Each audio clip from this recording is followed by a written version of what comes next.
In a state of natural calamity, there's only one thing you need to prepare. This video is for you, your friends, your family, or people you want to keep safe. Hi guys! Recently, there have been a lot of earthquakes. To help protect yourself against natural calamities, there's only one thing you need to prepare. You should have your wits about you. But this video will discuss about things that you can do to help yourself prepare for natural calamities. We will go over what things you can prepare after a calamity, prolonged calamities, what you should wear, how to make the house calamity-proof. I will leave a list of the official evac centers that were announced at the section below. I'll also link to PhilVault where you can read up on what you can do and other tips that they might have, some other resources I find, okay? So go check them out.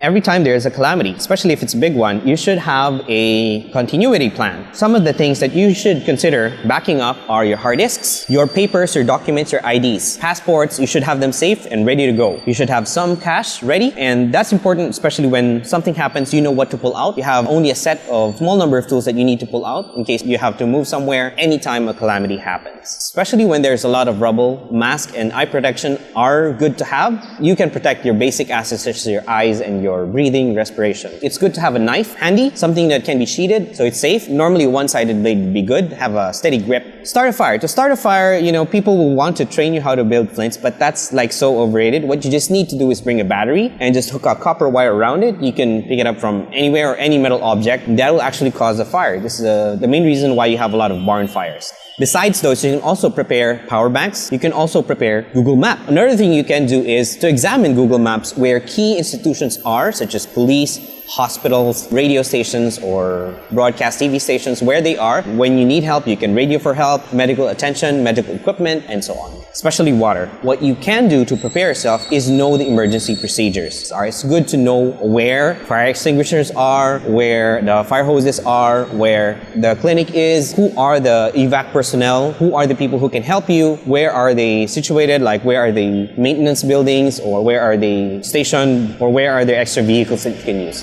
Those are very important. A lot of people I saw were very dependent with their companies when trying to decide if they should go to work or not. You should have a basis for deciding which is safer, at home or at the office. You should stay away after a calamity from anything that sparks, any electrical wires that are naked, stay away from them. In the city per se, you should stay away from skyscrapers because of the falling debris. In some cases, it is actually safer at the office. In some cases, it's not. Especially if your building is rated at level 4 for earthquakes, it's relatively safer. But it also has its drawbacks. Personally, prefer somewhere away from skyscrapers and away from falling debris. Your life and what you should do with your life is under your discretion. You should know which is more important to you. Almost every contract defaults when there's a natural calamity. Your responsibility with your company, your responsibility with other contracts usually fall apart. You don't really need to fulfill any of these because it is a natural calamity. And that's a natural law. Most countries enforce that. So let's answer that question. Should you go to work or should you not? Simple answer is where it is safer. That's it. For prolonged calamities. Another thing that you consider is resources. Wherever there is an abundance of resource and there is not a lot of competition where you can get water, scale resources for help such as evac centers or established emergency locations are good to know. Police stations are good to know. Hospitals are also good to know. Go to provinces where there's less competition and more resources are available for less. Mostly transportation will be limited. Roads might be blocked off and trucks that supply basic necessities such as food will actually kill you just because of the price. Go to where there is less competition for natural resources, farther from the cities. Have open communication lines. So even if you're away from the city, make sure that there is a cell site or a broadcast tower nearby that you can transmit or communicate to the outside world with.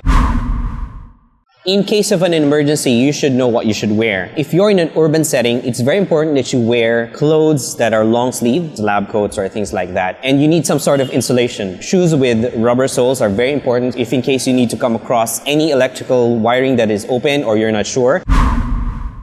Keeping your house safe or ready for earthquakes. One thing that you should do is keep your kitchenware where they should be. Like put your knives, your utensils in their cupboards. You should have them safe and stowed. In case something rocks, you should have that. In case you want to be very sure, sometimes people put latches on their cupboards so that they don't open when it's shaking. Put down anything that might be hazardous, like picture frames or things with glass. Stay away from them. And in case there is an earthquake, stay away from glass panes and go to corners. Now, drop, tuck, and cover is only good if you're under a very stable structure, which is not the case for most desks, so be careful. Especially in offices, they tell you to drop, tuck, and cover, but those partitions are really flimsy sometimes, and if you just put your weight on it, what more the entire building? Typically useless. Okay guys, so that's it. Those are all my tips. If you like this video, go ahead and click that like and subscribe at the bottom down below. If you have any questions, comments, suggestions, or other tips, feel free to comment them at the bottom and share what you know. I'll leave a link on the description for the evac centers that were posted recently and other tips I might find useful. If this information is useful for you, for your office mates, for your friends, family, go ahead and share this video and make sure they subscribe in case this happens again. Thank you for watching.